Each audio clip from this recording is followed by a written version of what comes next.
안녕 얘들아, 뿌리 깊은 독해 김승현 선생님입니다.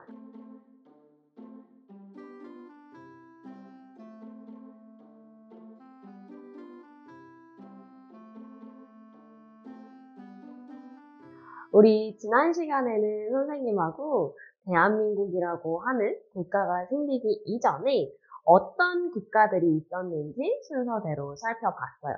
그리고 그 국가의 건국 신화가 어떤 내용이었는지 또 어떤 의미를 담고 있는지 살펴보는 시간을 가져봤습니다. 자, 오늘은요, 이제 두 번째 시간이 되겠는데요. 그럼 선생님, 우리 지난 시간에 배웠던 것처럼, 구조선이라고 하는 국가를 살펴보게 되나요? 라고 질문하는 친구가 있을 것 같아요.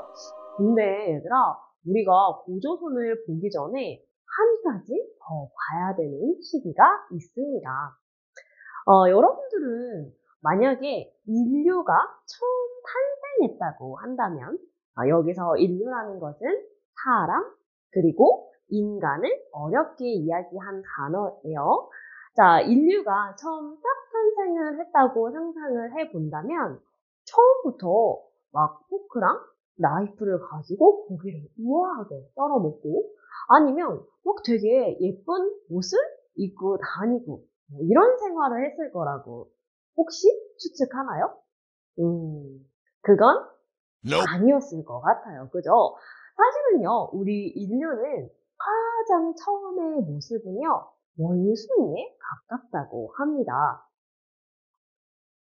바로 오스트랄로피테쿠스부터 우리 인류는 시작이 됐습니다. 어? 얘들아, 사진 보니까 어때? 진짜 원숭이랑 더 닮지 않았니? 그럼 이 원숭이하고 가장 두드러지는 차이점이 뭘까? 선생님이 힌트를 하나 드릴게요.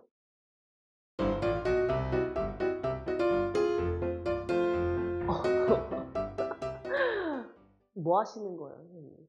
그죠? 얘들아, 사실 이거 무슨 힌트였냐면 손을 쓸 수 있게 되었다는 의미였어. 선생님, 원숭이들 손 쓰던데요? 막 바나나 잡고 이렇게 막 와구와구 먹는 거 제가 봤는데요? 근데 선생님이 말하는 건 얘들아, 완전히 이 오스트랄로피테쿠스 같은 경우에는 직립보행을 하게 되었습니다. 직립보행이 뭐냐면 말 그대로 직립, 똑바로 서서 보행, 걷는다라는 의미가 되겠어요. 그러다 보니까 이 두 손이 완전히 자유롭게 됐겠죠. 그래서 이 피테쿠스는요, 도구를 만들어서 쓸 수 있게 되었습니다. 우리 인간에게는 사실 사자처럼 단단한 이빨도 아니면 치타처럼 빠른 발도 없지만 그 단점을 보완해줄 도구를 만들어 쓸 수 있게 되었다는 거죠. 그리고 얘들아, 시간이 흐른 다음에 우리 인류가 조금 더 발전하게 되는데 그 두 번째 인류는 바로 호모 에렉투스가 되겠습니다.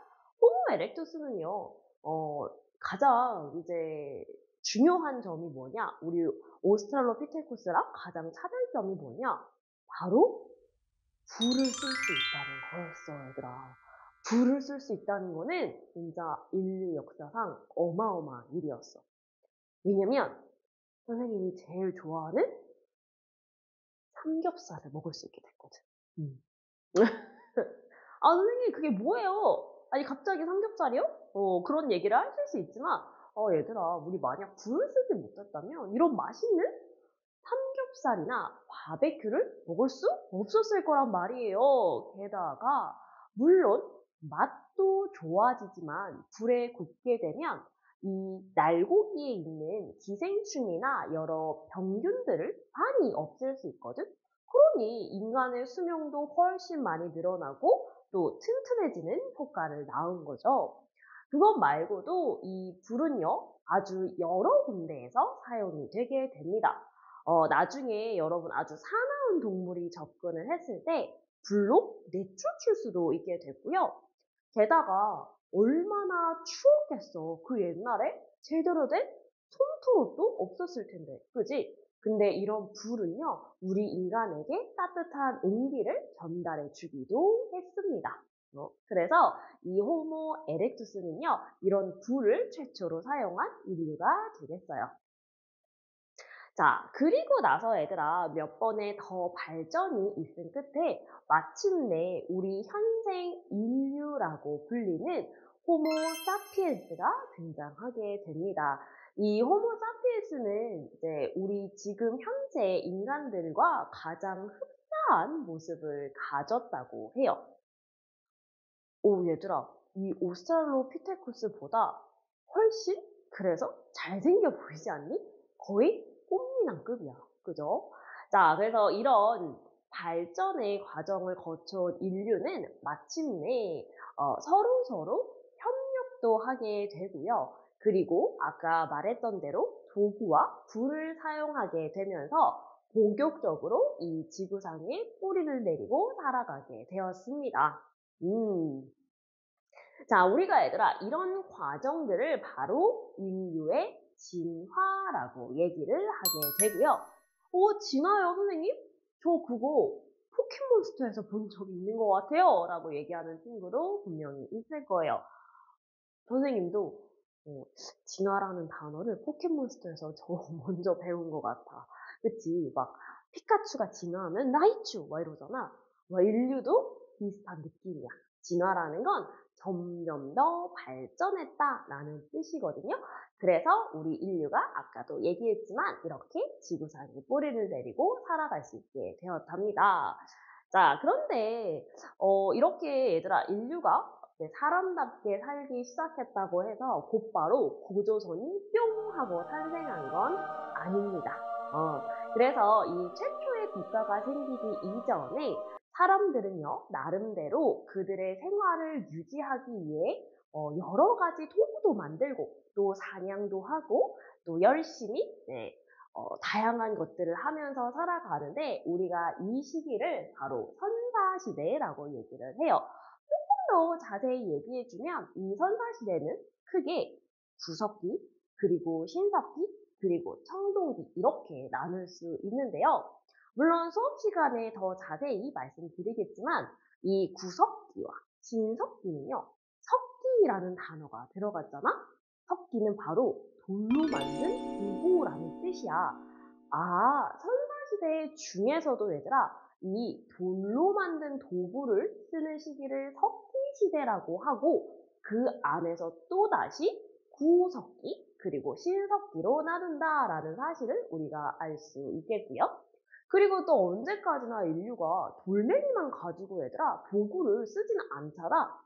나중에 우리 청동이라고 하는 재료를 가지고 다양한 생활 도구나 아니면 중요한 물건들을 만들게 되는데 그 시기를 짐작했다시피 청동기라고 합니다. 그래서 이런 석기시대와 또 청동기를 합쳐서 우리는 선사시대라고 부르고 있고요. 그래서 이번 주에 얘들아 여러분들이 읽어올 책은요. 이런 선사시대를 바탕으로 하고 있고요. 특히 얘들아 여기 이 친구 찬이가 선사시대에 자기도 모르게 끌려가서 겪는 다양한 이야기들을 다루고 있어요.